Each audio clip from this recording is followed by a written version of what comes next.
I met Cindy Albee during the second semester of our freshman year at Florida State University. Cindy was pursuing a dual degree in education and business administration. I, on the other hand, was getting a degree in engineering. I wished my parents could show me a diploma with my name on it. Todd Anderson. I would be the first in my family to graduate from college. Cindy's dream was to become a school teacher and eventually move into an administrative job in education. She explained to me that she chose education because her parents were both teachers and then principals. Over the years, many of their former students had told Cindy how much they loved her parents, so she wanted to follow in their footsteps. The philosophy her parents instilled in her from a very young age was that people should strive to learn something new every day. I was in complete agreement with her parents' views on education because it wasn't too different from what my parents taught me. My parents owned a small farm and had 6 children. My mom and dad were always looking for ways to save a dollar. My dad instilled in me that it was better to learn how to solve problems yourself than to pay someone else to do it. Now I'm in college, not only learning as much as I can from my professors, but figuring out how to pay my tuition. Obviously, my parents didn't have the money to pay for my college tuition. I wanted to major in engineering because I had an aptitude for math and science, and it seemed like a natural path. To pay for my tuition, I got a job at a city tutoring service and worked about 20 hours a week. I still had to take out student loans, but the job minimized them. I had dreams of designing beautiful buildings. Eventually, I discarded that dream and pursued a new one. But more on that later. I first met Cindy when we were brought together as part of a group project in a political science class. I noticed her on the first day of class, but I didn't dare believe she would ever be interested in someone like me. She was beautiful, 5 feet 6 inches, a Rubensian figure, and long blonde hair. There was also something about her that made you want to like her. All the athletes and super cool guys flocked around her. Cindy dated a lot of them, but never seemed serious. About halfway through the semester, our political science professor informed us that he was splitting the class into 5 groups of 6 to work on a special project. I was incredulous at first. I had worked on group projects in high school, and it always seemed like there were 1 or 2 people in our group who weren't doing any work. But when Cindy was assigned to my group, my feelings changed 180 degrees. "Hi, I'm Cindy Brandon," she said to me, extending her hand. I, I'm, uh, Todd Anderson," I replied, stammering. "You don't seem very sure of that," Cindy laughed. I didn't want to look like a complete moron, so I quickly pulled out my wallet and looked at my driver's license. "No, no," I grinned. "I'm definitely Todd Anderson." I then showed her my license. She laughed out loud, and so began our relationship. In political science class, we had to take a famous Supreme Court case that the professor was assigning and break it down. We had to not only explain what the case was about, but we had to talk about the decision, discuss whether it was right, and defend that opinion. We were assigned Marbury v. Madison, which was the first major case in which the Supreme Court issued a decision that had far-reaching implications.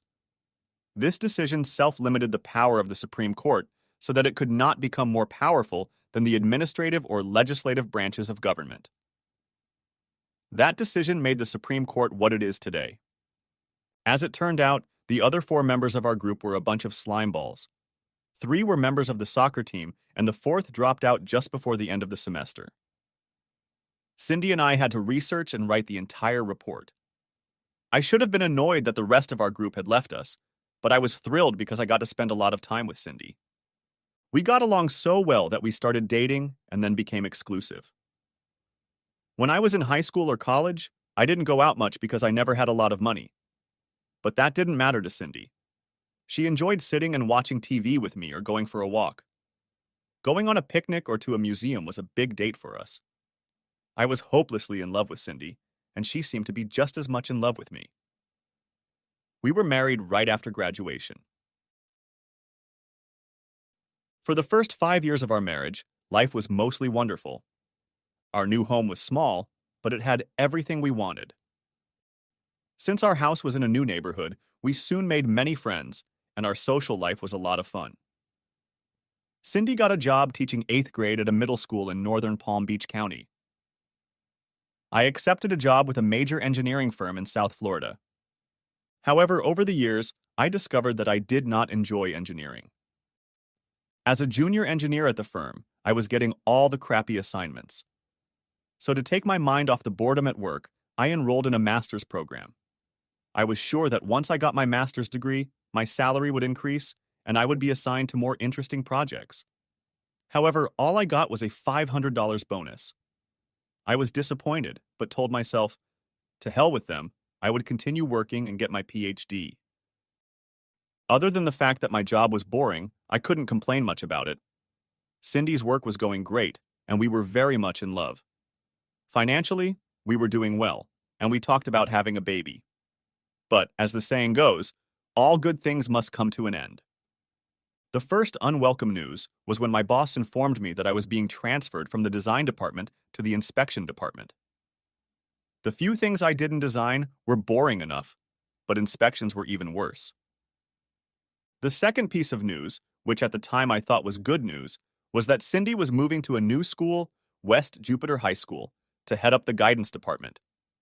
That promotion later turned out to be a disaster. The third hammer that fell on my life was the appointment of Brock Turner as principal of Cindy's school. He was a black former NFL player. Brock had played 5 seasons on 3 different teams. Dallas drafted him in the 3rd round as an inside linebacker, but traded him after 2 seasons, which was odd because he had 2 good seasons in Dallas. In Seattle, Brock again only lasted 2 years despite playing well. He was then traded to Philadelphia, where he had another good season, but his ankle was shattered in a playoff game. Philadelphia let him go, and because of the severity of the injury, his career was over. When Brock realized that his soccer career was over, he tried his hand at television because he was a very charismatic personality. Unfortunately, that charisma did not translate to the small screen. For some reason on television, his charisma looked like arrogance. He was quickly and quietly let go. He then took a job at a regional bank as a customer service associate. The bank was thrilled with him, but after about 9 months, Brock quit. He hated being stuck in an office, so he looked for something new to do. He eventually took a job as a physical education teacher and soccer coach at a high school in suburban Philadelphia. Brock stayed for 3 years and worked his way up from gym teacher to assistant principal and head coach of the soccer team. But the soccer team only did this way, and that way. In all 3 years that Brock coached the team, it won, but never made the postseason. When the principal at Cindy's high school retired, Brock applied for and got the job.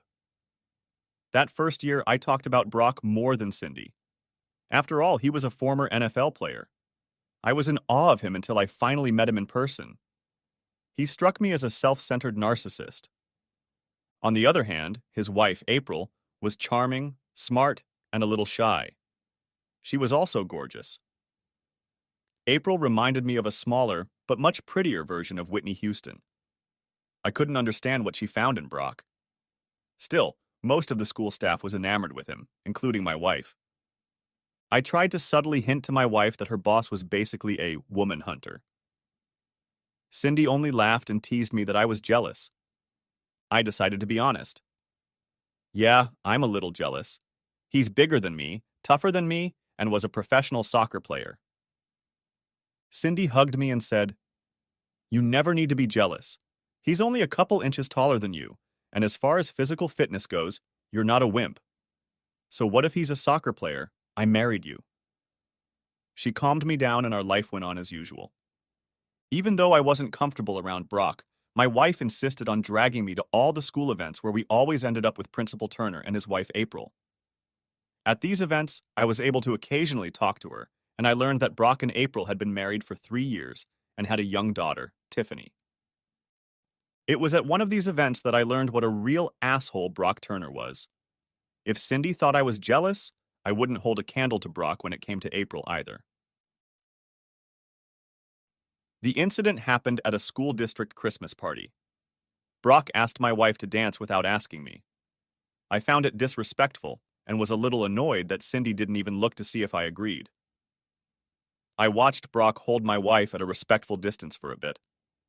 I pulled myself closer to April so I could talk to her. Brock and Cindy stayed on the floor for 3 dances in a row, but I didn't notice it because I was having a great conversation with April. I learned that she was a part-time instructor at the local community college, which had just recently been converted to a 4-year college. She taught French and German. Her mother's parents had emigrated from the Congo to France, and her father was German. Shortly before April was born, her parents had emigrated to the United States. Since the college had only recently switched to a 4-year college, they were just about to fill their faculty vacancies. April hoped that her part-time job would lead to a full-time assistant professor position. As we talked, she showed me pictures of their daughter, who looked like a miniature version of April. I laughed as April told me one story after another about the many cute things Tiffany did.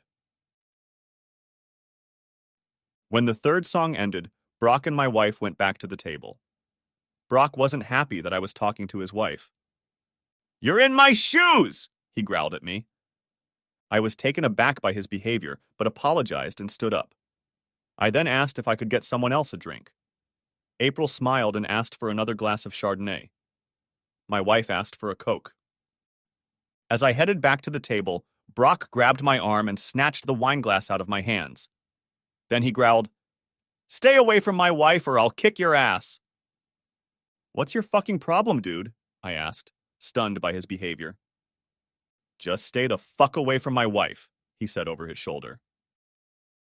A few minutes after the incident, Brock announced that he and April were leaving. His announcement was sudden and unexpected, and the look my wife gave me was also a shock. As we drove home, Cindy pounced on me. "What did you do to upset Brock?" "I didn't do a damn thing," I replied. "You must have done something because he got really upset with you," Cindy insisted. "He threatened to knock me on my ass if I didn't stay away from his wife. I was just being polite and keeping her company while you guys went off to dance without even asking me if it was okay to do so." "And what does that mean?" asked Cindy. "Screw it. This conversation is over," I said through clenched teeth.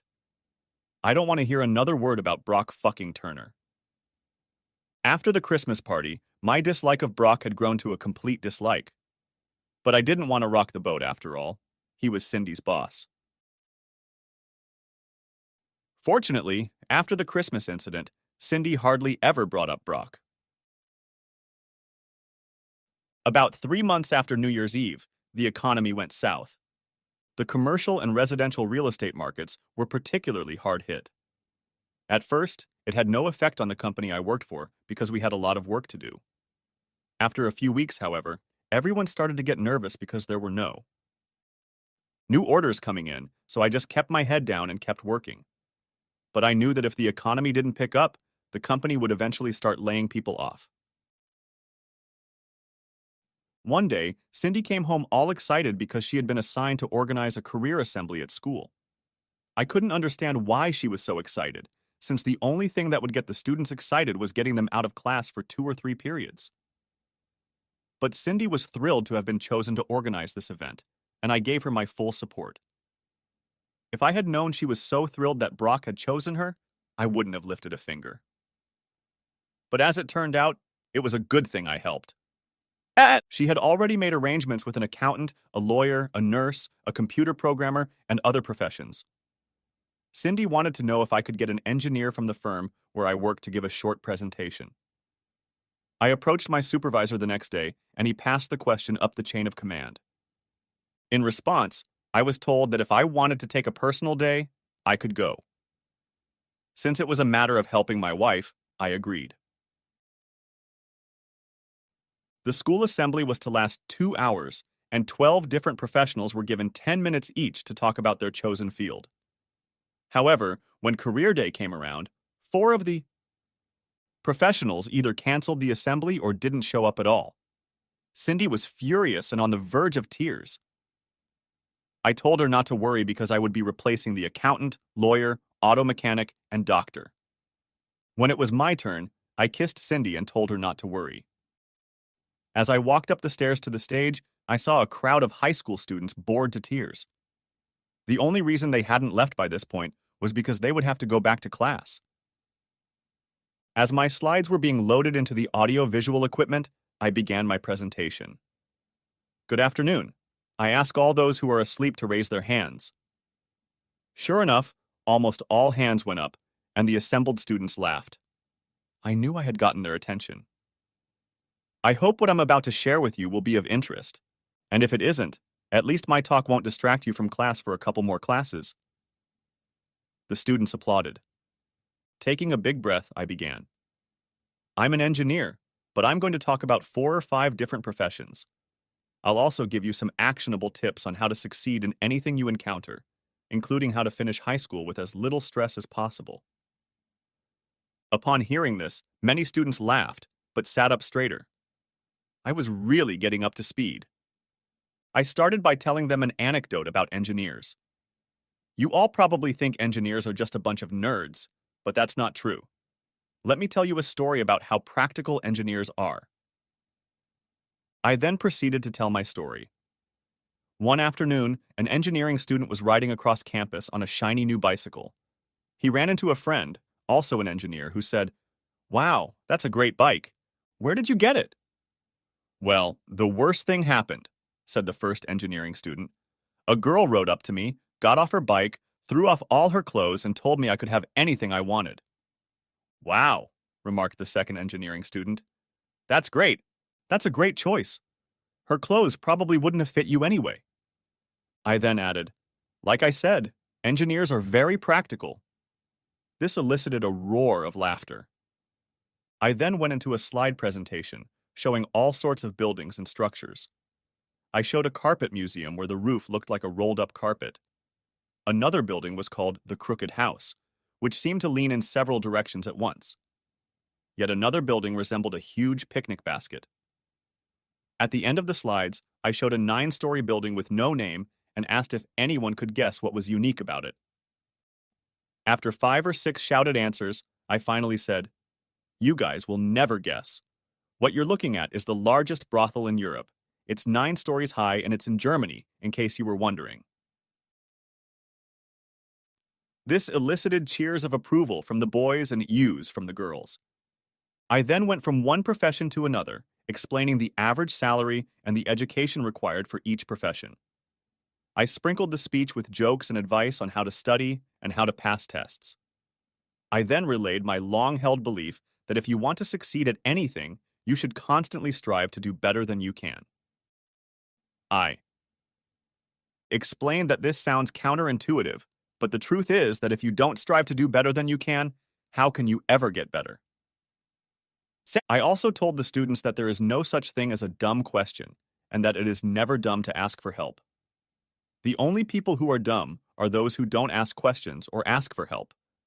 I talked a little bit about those who don't want to go to college but would rather work in their major. I explained that if they are interested in going in that direction, they should go for it. They will probably make more money than most people who graduate from college. I was having fun and didn't notice that I had exceeded my allotted time until Cindy gave me a frantic sign to finish. Nodding to my wife, I finished my speech with one last piece of advice. As you go through life, each of you will have to make a public speech sooner or later. It is one of the biggest fears people have. According to some surveys, the fear of speaking ranks higher than the fear of dying. Yet the time when you will have to give a public speech will come for almost every one of you. When that time comes, just remember to stand up to your full height so everyone can see you. Speak firmly so that everyone can hear you. Then make your speech as short as possible and sit down quickly so everyone can appreciate you. Thank you. You guys were great. I got a standing ovation, my wife kissed me, and Brock patted my hand. But it didn't end there. Unbeknownst to me, 3 principals from other schools were at the event, and they pounced on me to ask me to speak at their schools. I explained that I had to take a personal day to speak, and I did it to help my wife. However, Cindy still convinced me to take the time and give a speech at 3 other schools. All 3 speeches went very, very well.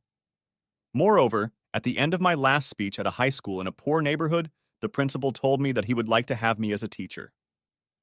I was on a high in those days, but as I learned, The good times ended and bad times began to come my way. One Monday morning, I was called into my supervisor's office and informed that I was being made redundant. The severance pay was fair. I received 3 months' salary, which included paying for my health insurance. When I got home and explained that I was being downsized, the first thing Cindy said was, "Oh, great. How are we going to pay the mortgage now?" I just looked at her and said, "Thanks for the encouragement." Then I grabbed a beer from the fridge and headed to our den. Cindy and I used it as an office. I turned on the computer and started looking for a new job. A few minutes later, Cindy very timidly walked in and apologized. She was just scared that we might lose our house. I kissed my wife and hugged her tightly. "Don't worry, the company has given me 3 months severance pay. I'm sure I'll find something before then." But while my severance was running out, I still hadn't found a job, and Cindy was getting more and more insistent that I find one. The tension in our family grew each day as I received one rejection after another. I began to feel more and more like a failure, and then something happened that made me feel even worse. Alan Latter, a vice principal at West Jupiter High School, was offered a job in California, and he accepted. He left 2 weeks later. Brock immediately appointed Cindy to take his place. Since then, I have had to hear about how all the students love Mr. Turner. The teachers think Brock is wonderful, and how he is being considered for the deputy superintendent position. My dislike for Brock Turner reached new heights. As my unemployment status continued into its 4th month, I couldn't escape the feeling that my wife was losing respect for me. But an opportunity I wasn't looking for presented itself. On the evening news, the newscaster read a report about a new program to bring teachers to schools in low-income areas. At first, the program relied on a candidate's life experience instead of a teaching certificate. However, if someone was hired, they had to be certified within 2 years. The starting salary was $3,000 more than the normal starting salary for a beginning teacher. Since I had been unsuccessful in finding a job in my specialty, I decided to give it a try. The next morning, I faxed my resume to the school board, and by noon, I had an interview scheduled for the next day. I didn't tell Cindy about it because I didn't want to get her hopes up. The interview turned into a job offer. I didn't know it at the time, but as soon as my resume appeared on the HR computer screen, a quick search was done on my name. Then, they found a videotape of one of my career speeches, and the process of hiring me was set in motion. They offered me a job at the worst school in the district, Riviera High School, which was located in Riviera Beach. The name of the town suggests that this is a very upscale neighborhood, but trust me, it is not. This neighborhood has been depressed for decades. Worst of all, Riviera High School had the lowest performance of any high school in the county. They ranked last out of 58 high schools, and only 6% of students were college-ready after their senior year. Anyway, I was offered a job teaching math and science. I accepted. When Cindy got home that evening, I excitedly told her about my new job. I expected her to be excited and supportive. Instead, she looked at me in horror and told me that she didn't want me to take the job because it was too dangerous. Then, Cindy started telling me horror stories about the school. There were metal detectors at every entrance and guards roaming the hallways. Last year, 3 teachers were attacked and another was stabbed. Besides, Cindy had to remind me that I knew nothing about teaching. She didn't think I would last a week. And after talking to several other teachers and hearing more horror stories, I have to admit that I was very nervous when I arrived on the first day. The appearance of the school didn't help. The building was old and poorly maintained. Graffiti covered part of the front of the school, and even the walls inside were scrawled. Students ran through the hallways as if they owned them, and there were security guards in every hallway and near every restroom. And I had all sorts of thoughts about what I wanted to do, but I quickly decided that I would stay out of the way until I knew the situation. Instead of getting to the lesson plan, I played math and science games. The games were simple and fun, and without realizing it, the students were actually learning some of the things they needed to know for the tests they had to take at the end of the year. Principal Ben Carlson, who was in his first year at the school, was an uncompromising educator. And the fact that he was a 6'3", 240-pound black man who didn't take any crap from anyone made him the perfect choice for principal. The students quickly realized that challenging him would be a big mistake. He believed in strict discipline, and I agreed with him. I especially appreciated his policy of taking all gang members out of their classrooms and putting them in one classroom with alternating teachers and 3 guards. Any of the gang members who stepped out of line would receive 1 warning and then be expelled. By the 3rd week, the worst of the gang members were gone. They were either expelled or left on their own. I know this seems harsh, but there are students you can't help. My wife was wrong about my stamina, because I not only survived the first week, but by December I was chipping away at it. I reworked my lesson plans to include a whole new series of games, and the students loved it. Other teachers picked up on some of my ideas, and it seemed to work. By the end of the year, Riviera High School went from 58th to 51st in academic performance, and I was nominated for Teacher of the Year. I didn't win, but I was honored to even be nominated. But I was annoyed that Cindy was not impressed with my teaching efforts. She kept asking me when I would stop wasting my time and find another engineering job. I finally told Cindy that I wasn't going back to engineering because I enjoyed teaching. She was unhappy with my decision, but seemed to accept it. During Christmas break, I decided that I was going to pursue a PhD, which I was unable to get because of the economic downturn. I wasn't really interested in engineering, but I was fascinated by computers. So I decided to pursue a PhD in computer science. From my last conversation with April almost a year ago, I knew that she was pursuing a PhD in comparative studies at Florida Atlantic University. I looked into the PhD programs at FAU and decided to also attend FAU to pursue a PhD in computer engineering.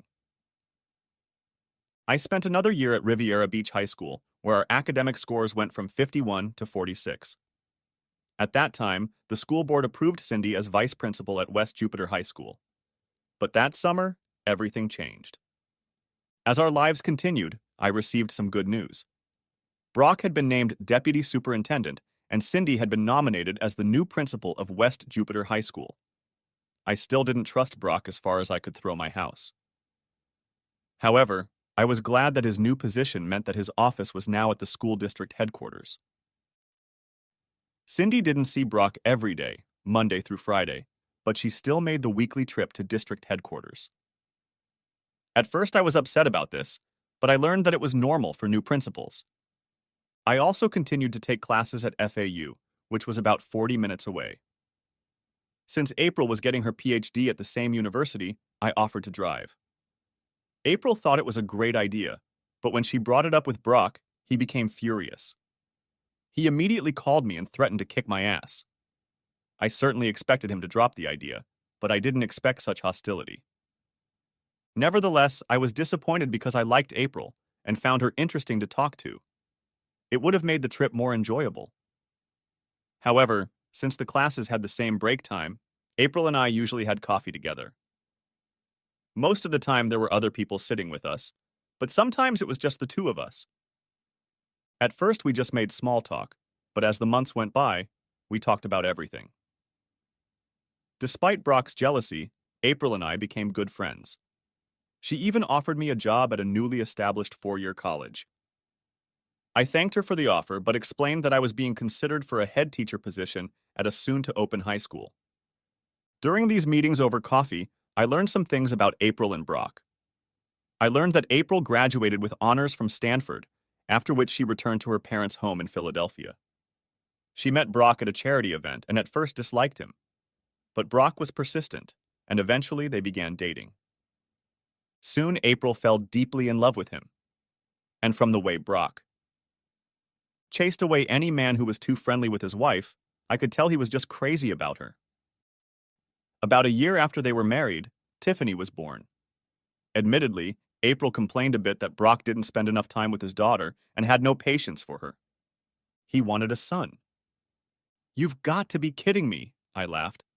"Your daughter is just an angel. If Cindy and I have a girl, I hope she'll be just like Tiffany. Thank you, April said, and kissed my cheek. One night during class, our teacher felt sick and had to leave. I could have left about 20 minutes earlier, but I decided to stay and have coffee with April. I was already in the cafeteria when April came in with a few of her classmates. I picked up the cup of coffee I had already bought for her, and she headed over to where I was sitting while her classmates went to get something for themselves. You didn't have to do that, Jacob, she said, smiling. No problem, I smiled back. I was here for about 15 minutes or so. When I came back for my second cup, I realized that your class was going to have recess in a couple of minutes. So it's not really a problem. Your class left early, asked April, taking a sip of her coffee. Yeah, the teacher got sick.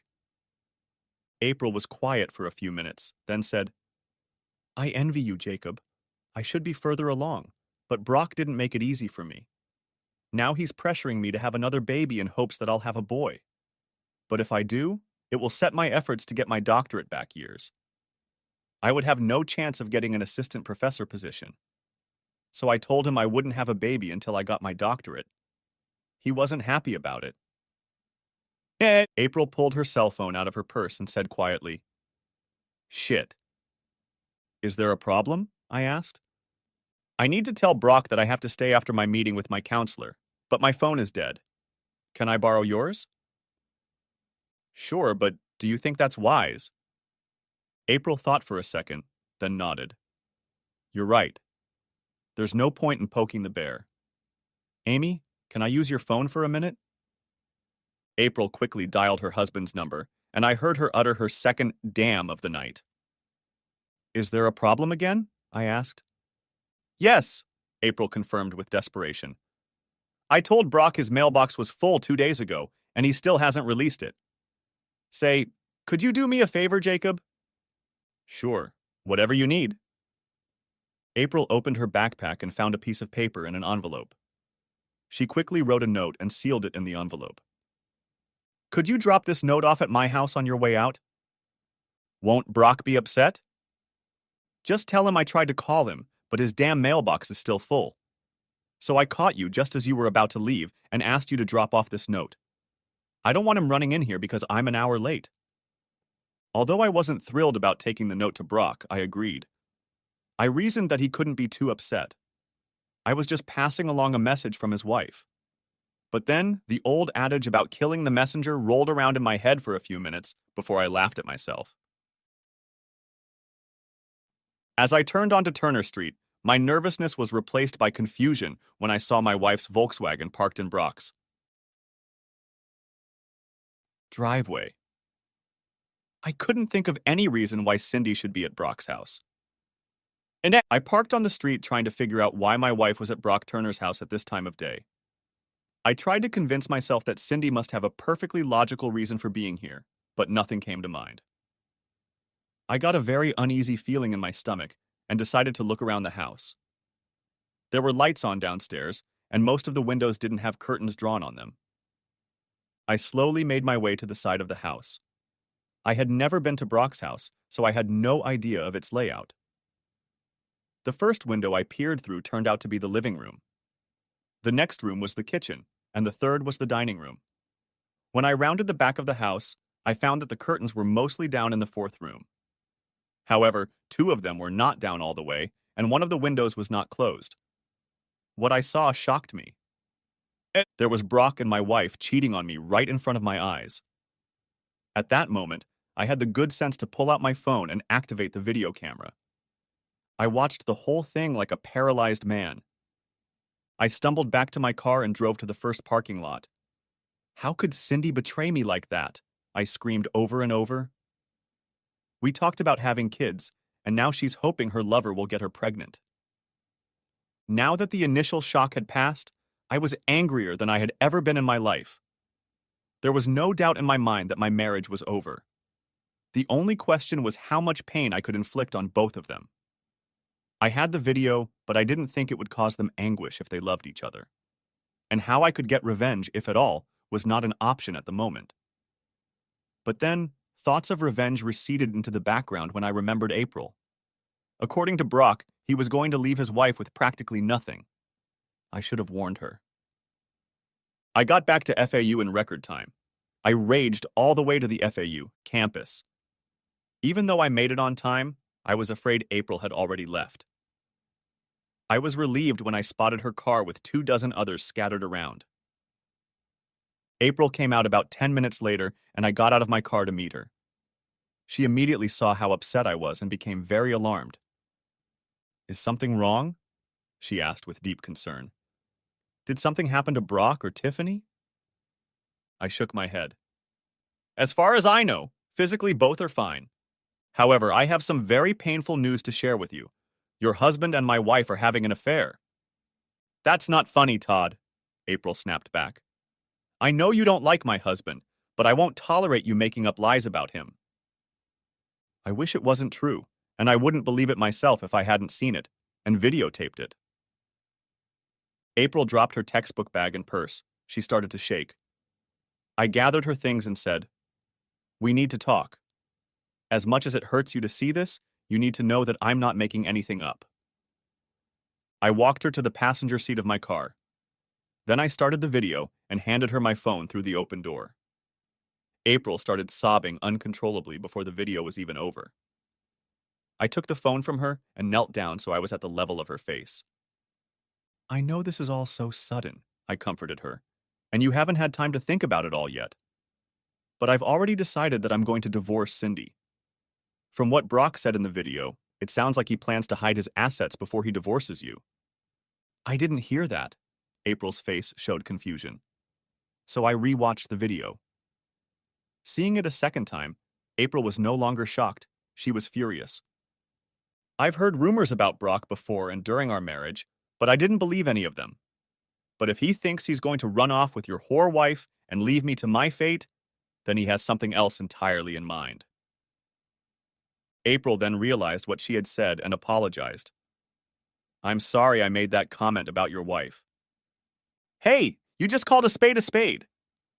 After making sure April didn't mind going home and sending her a copy of Cindy and her husband, I headed home myself. By the time I got home, Cindy was asleep or pretending to be. I didn't really care. I went to our den, turned on my computer, and started planning the end of my marriage. The next day, when Cindy left around 8:30 a.m., I had already showered and was ready to tackle our finances. Before heading out, I found a divorce attorney online and made an appointment for the next day. Cindy and I didn't have a lot of assets. Our house had very little equity in it, so I figured it would be sold or Cindy could buy me out. We had joint checking, savings, and investment accounts totaling about $75,000. Cindy had a retirement account with the Florida retirement system, and I had a 401k account until recently when I joined the FedEx. Our two retirement accounts were about equal. As it seemed to me, dividing our assets would be easy. But I would have to wait until I talked to an attorney to find out what my situation really was. I already knew Florida was a no-fault state, so my video wouldn't help. But it might convince Cindy to sign the divorce if she wanted to fight. By 10 a.m., I had packed up what I could and got busy looking for a small apartment. I found a studio apartment in Lake Park and rented it. I then returned home and started packing my things. By about 2 o'clock in the afternoon, I realized that the new apartment wouldn't hold all my stuff, so I found a storage unit near the apartment and rented it. If Cindy noticed my stuff missing, she didn't say anything. I stayed in my room, preparing myself for the possible new job I might be offered. I slept on the couch and Cindy would leave before I got up. The next day, I met with a divorce attorney, Alicia Smithson. She was a middle-aged woman who did not tolerate objections. After I explained what my wife was doing and showed her the video, she explained that the video would not be helpful in a divorce. She also cautioned me against posting the video on the internet, saying that I could be blamed if I did so. That evening, I waited for Cindy to get home so I could have a conversation with her. She burst in around 9 o'clock and rushed past me sitting in the living room. "Cindy, I need to talk to you," I called out to her. "I'm tired and I want to take a shower," Cindy said as she walked up the stairs. "I want to talk to you right now," I shouted. This caused Cindy to freeze at the foot of the stairs. She turned and demanded, "What the hell are you talking about?" "Come here and I'll tell you," I said, standing up. Cindy moved cautiously into the living room. "I think you owe me an apology for the way you just talked to me." "I guess not," I said, as I opened my laptop and started up the video. Cindy watched the video for only a few seconds before closing the lid. "I guess now that you found out about us, I don't have to try to hide it anymore," Cindy said, without any remorse. I chuckled. "Cindy, remember when you told me that people have to learn something every day?" "Yeah, so what?" she snapped back. "Well, apparently you didn't learn when I tried to warn you that Brock is a wimp. Now he's made you his whore." "There's no need to be so blunt," Cindy said with anger in her voice.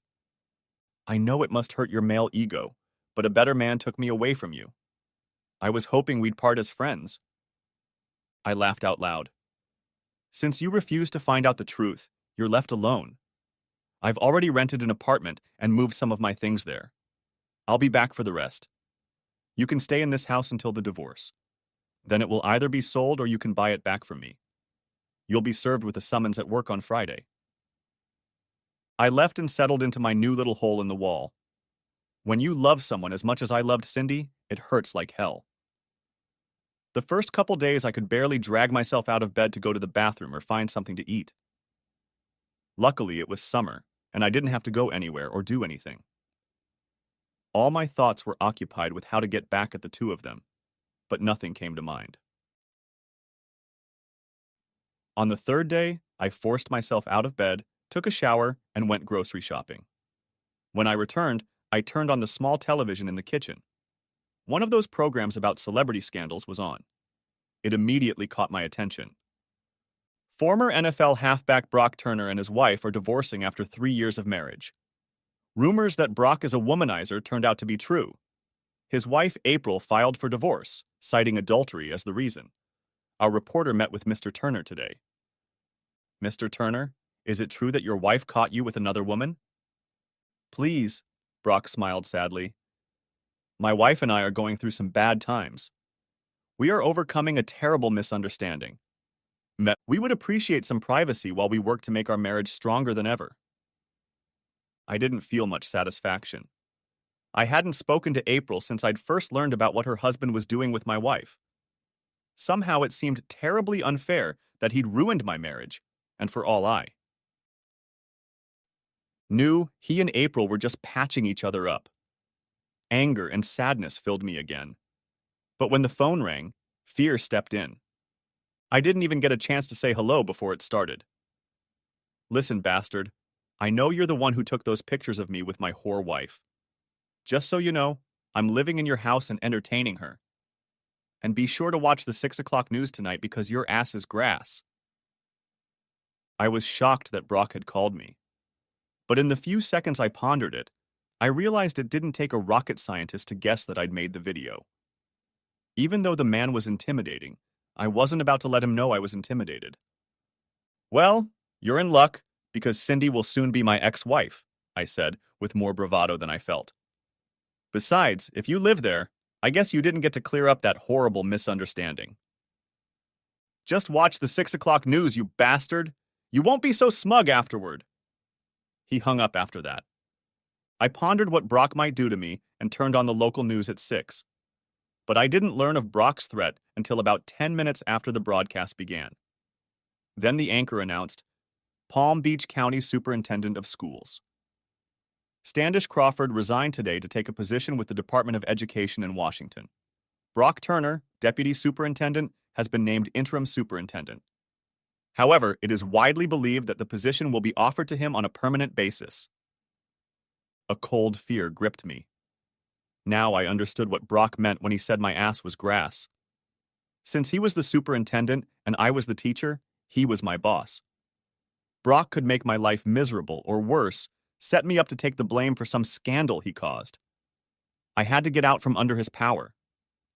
At first, I considered quitting and trying to find work in engineering again.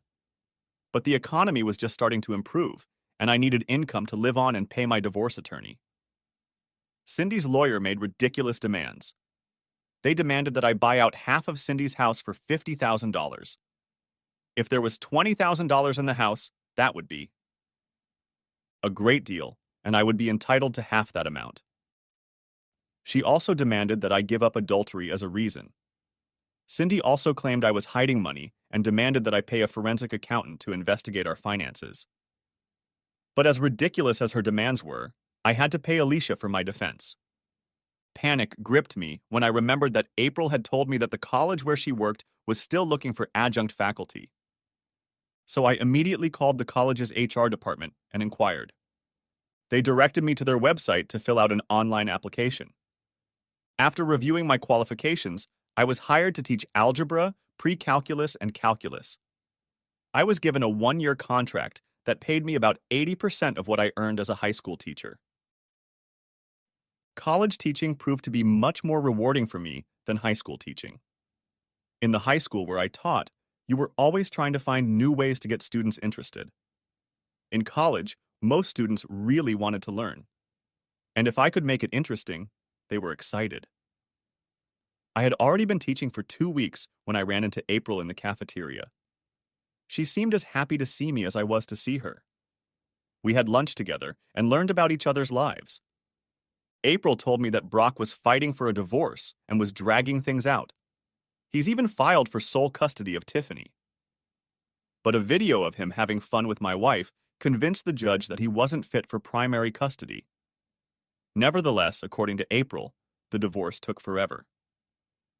I explained that my divorce has taken longer than I expected, but it seems to be finally coming to an end. I still can't believe I bought into all of Brock's bullshit, April said, pushing her unfinished sandwich away from her. I've heard the rumors, but Brock has a way of making everything he says seem believable. He must be one hell of a conversationalist to talk my wife into entertaining him, I said sadly. Cindy always told me that people should learn something new every day. However, I could have done without that lesson. I'm so sorry this happened to you, Todd, April said, taking my hand. You're one of the nicest people I've ever met. From that first lunch together, April and I started having lunch almost every day and often had coffee after lunch. This led to dinners out and other dates. I was falling in love with April, but I didn't want to risk ruining our friendship. Still, I wanted more, so when the circus came to town, I decided to take a chance. There's going to be a circus in town this weekend, I said over lunch one day. I was going to take Tiffany, but she might not be up for it, April said sadly. She still doesn't understand why Daddy doesn't want to see her. He told me that if I went ahead with the divorce, he would pay child support, but he wouldn't have anything to do with Tiffany. I hope you don't take offense, but Brock is a Class A, #1 asshole, I said with venom, but then smiled. But if you want to go, I'm sure the two of us can talk a 4-year-old into it. The day at the circus was a huge success. Not only was it a circus, but it was also a small fair. By the end of the day, April was holding one of my hands and Tiffany had a firm grip on the other. And with her free hand, Tiffany held the stuffed unicorn I had won tightly to her chest. When we got to their house, I walked them to the door and tried to kiss April on the cheek, but she pulled me to her and kissed me on the lips. I wrapped my arms around her and kissed her back. When we pulled away from each other, I felt Tiffany tug on my pants. I want a kiss too, Tiffany said, lifting her free hand to me. I picked her up and kissed her on each cheek. Thanks for letting me come with you and your mom. And thank you for being such a good girl today. Tiffany glowed at my praise, and I was about to put her down when April asked, Do you want to stay for dinner? No big deal. I was just going to make Tiffany's favorite dish, spaghettis. I love spaghettis, I said, pulling Tiffany closer to me. And I'd love to have dinner with you lovely ladies. Tiffany was quite successful at keeping the tomato sauce on her face and hands. I giggled every time she sucked another bite of spaghetti into her mouth. After her bath, Tiffany asked me if I would read her a story, and I readily agreed. I actually read 2 stories to her, using different voices for all the characters. Tiffany loved it, but wouldn't go to bed until I gave her a goodnight kiss. After Tiffany fell asleep, April and I sat on the couch sipping wine and talking about teaching. Suddenly, after setting down her glass, April picked up mine and set it back down. Then what happened happened, and we got down to it. After that night, we became very close, but we decided we weren't going to live together. At least we wouldn't live together until both of our divorces were final. Mine was finalized first, and I was relieved when the final court date came. I was in the courtroom when Cindy walked in there, arm in arm with Brock. Cindy smiled indulgently at me, holding Brock's hand tightly. He, on the other hand, smirked the whole time, especially after he kissed her before taking his seat. I convinced April to stay away because I was sure Brock would be there. The judge simply asked both lawyers if they were okay with everything. When they both agreed, he banged the gavel and I was divorced. April's divorce took almost 3 more months before it became final. But in that time, April and I both earned our doctorates. Shortly thereafter, April was promoted to associate professor. I, on the other hand, was not offered a faculty position, but was offered a 2-year teaching contract when the college had never before offered anyone more than a 1-year contract. Of course, this was the result of my classes being so popular that there was now a waiting list for each of them. I also agreed to teach an additional pre-calculus course because there were more than enough students on the waiting list to fill the new class. I was now earning about 25%, more than I had as a high school teacher, and I was promised an assistant professor position in the near future. And things were going better than I had any right to expect. But April and I reached a critical point in April when I had to go to a 3-day seminar in Atlanta. The sessions were all day with 5-minute breaks every hour or so. In the evenings, there were group sessions that usually ran late into the night. After finishing each day, I would fall into bed and start all over again the next day. I explained the schedule to April, and she understood. However, Tiffany didn't understand where I disappeared to or why I didn't call. When I finally returned, Tiffany practically jumped on me when I walked in. She was crying because I had left her. I tried to explain to her where I was, but Tiffany wouldn't calm down until I gave her a pink stuffed dragon. One of her favorite books was Rainbow Dragons, and her favorite dragon in the story was the pink one, who, oddly enough, was named Pinky. When I gave her the dragon, she squealed with happiness and covered my entire face with kisses. Finally, when Tiffany had calmed down, we sat down to dinner. The funniest things come out of the mouths of 4-year-olds. Tiffany turned to me and asked, "Why don't you live here? I want you to be my daddy." "Well," I said, looking at a grinning April, "I'd love to be your daddy, but I don't know what your mom would say to that." April, who was glowering, spoke up. "Her mom would say she'd be thrilled if you became Tiffany's dad, but there's a catch. You have to become my husband first." "Really? You're going to marry me?" I asked in shock. "I thought you'd never ask," April giggled. We were married in a simple service with just a few friends, my dad and April's mom. My mom died when I was 9, and April's dad died when she was 15. I was happy beyond belief. I know Cindy left me to switch, but I really felt like I had the upper hand. Sure, Cindy was living with a former NFL player, but I was now married to the most beautiful woman I'd ever known, and she had a precious little daughter whom I loved like my own. Throughout the divorce proceedings, Brock never stopped pursuing April. It was clear he was desperate to get her back. He went from pleading to veiled threats, yet he never did anything the police could accuse him of. He was still living with Cindy, and from what I heard, she was over the moon.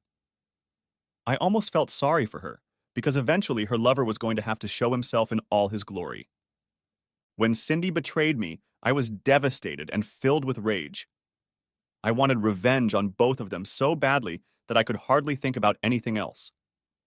However, as I began to bond with April, the feelings of rage faded and the need for revenge evaporated.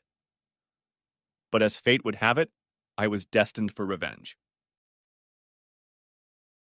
Shortly after we got married, April and I decided to sell her house and buy a new one closer to college. We decided to try to sell it ourselves, and we were lucky. We were under contract within a few days. However, since Brock's name was still on the contract, he had to sign the contract. April called her ex-husband, and at first he was thrilled that she was calling him. But Brock's mood turned from joyful to unpleasant in the blink of an eye. When April explained that she wanted to sell the house to move closer to college, he told her that he wouldn't sign the contract. He was just being his usual asshole self. But April was prepared for his response and told Brock that if he didn't want to sell the house, then according to their divorce proceedings, he had to buy her out. This infuriated him, and he hung up the phone. However, the next day he called and agreed to sign the contract. At the closing of the deal, April asked Brock if he needed anything from the house. He replied that he didn't need anything and that it would be her problem to get the crap out. Cleaning out the house turned out to be a huge task. We left the basement to the very end, and that's when I found the pure gold. April brought a box full of junk, but at the very bottom was an old laptop that belonged to Brock. April explained that he'd bought a new laptop about a year and a half after he'd become principal of West Jupiter High School, and she figured he'd gotten rid of the old. 1. April asked if I could fix that computer so Tiffany could use it. I told her that shouldn't be a problem if it still worked. That night, after charging the battery, I was surprised to find that not only did the computer work, but it was still full of files. At first, I was going to just reformat the laptop, but then I decided I'd better go through all the files, in case there were some that April wanted to keep among them. Mostly I was thinking of pictures of Tiffany and April. What I found, however, took Brock from being a regular dumbass to a world-class dumbass. Yes, there were a few pictures and videos of April and Tiffany, but there were more women. Under each video or photo was a brief description of how he rated each woman. Most of the women I didn't recognize, but 5 I did. One of them was the wife of the Dallas quarterback. I recognized her because she was a world-famous model. I remembered that shortly after the date of their entertainment, the couple broke up. Shortly afterward, Brock had been traded. Now I knew why. The other 4 women were teachers at West Jupiter High School, and 2 of them were married. Yes, Cindy was one of the married teachers. And what was interesting was that Brock was tutoring them all at about the same time. There were half a dozen pictures and 2 videos of my ex-wife. The new videos were even worse than the one I had taken. I couldn't understand how my loving wife had turned into such a slut. But what he wrote about Cindy made me laugh. He praised her skills. However, he thought she was too clingy because she kept pestering him with requests to get her pregnant. He was thinking of breeding her, just to spite her husband. I was going to just delete the files, but then I thought this was my chance to get a little revenge. So I downloaded all of his women onto a flash drive and proceeded to go through the computer. What I found elevated Brock to the rank of the biggest dumbass in the universe. He left all his financial records behind. I couldn't believe it. Brock left a full financial statement with all his accounts, account numbers, and passwords. He didn't tell the truth about all his assets during the divorce. He had accounts in the Cayman Islands and California that were not listed on the list of assets submitted to the court. After going through the rest of the folders, I called April over. First, I showed her pictures of the women her ex-husband had slept with, and then his financial statement. I don't know what pissed her off more, the women or the money. In the end, I think it was the women. I found out that Brock slept with her maid of honor and all of her girlfriends. He also slept with her cousin. After that, things went downhill. April took Brock to court again for hiding marital assets. He could have gone to jail, but instead, the judge awarded April 65% of the hidden assets. A large portion of the money received went to a college fund for Tiffany. Another portion went toward a down payment on a house 2 blocks from the college campus. After the divorce, I continued to live in a tiny apartment, so my expenses were minimal. What I was able to save, plus what I got from the divorce, allowed me to equal April's down payment. I hadn't decided what I was going to do with Brock's top 10 entertainment choices, but I carried the flash drive in my pocket until I did. And it would still be there if it weren't for what happened at the college fair at the convention center in West Palm Beach. I was asked to be one of the speakers, and April canceled her classes to go with me. There were about 40 colleges, large and small, that had booths at the fair. High school students from all the surrounding schools were bussed in to talk to representatives from colleges and universities. Then there were several seminars on how to put together a winning college application, how to choose a major, and how to study and succeed in college. I was sitting with our college representative when I heard the voice of the person I despised the most, Brock Turner. "Look over here, Cindy," Brock said with a smirk on his face. "That's your loser ex-husband." "That's funny, Brock," I said with a fake smile, "because that's exactly what your ex-wife says about you." "You're such an asshole, Todd," Brock said as his face turned red. "Meh. I've had the thought of teaching you to ignore your protégés." "Just ignore him, Brock," Cindy said as she took his hand. "He's not half the man you are. Don't stoop to his level."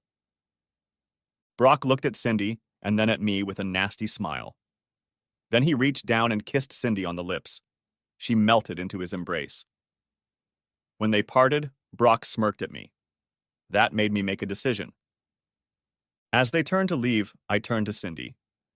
"Cindy, I found these pictures of you on the computer. I thought you must have them. You always told me that people should learn something new every day." She took the flash drive, muttering a "thank you." Unbeknownst to her, April had witnessed the exchange and at that moment came over to me. She hugged me and kissed me on the lips. "I'm sorry I've been gone so long, honey." "What the hell?" Brock said, with a stunned expression on his face. Then his face turned bright red when he saw April's pregnant belly. "Oh, hi, Brock," she said sweetly. "Are you catching up with my husband?" Brock took a step in my direction, but changed his mind as one of the guards walked by. He continued walking with Cindy, but looked back 2 or 3 times. He looked worried. That night, April and I lay in bed while I applied lotion to her stomach. We were only slightly paying attention to the newscaster until he started a new story. The police were called to Inspector Brock Turner's house this evening.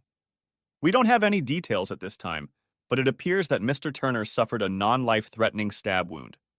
All we know at this point is that the superintendent is in the hospital and the woman, Cindy Albee, has been placed in the county jail. I looked at April and said with a smile, "I guess Cindy learned something new today." The end. Thanks for watching. I hope you enjoyed it. So subscribe to my channel and watch the next video.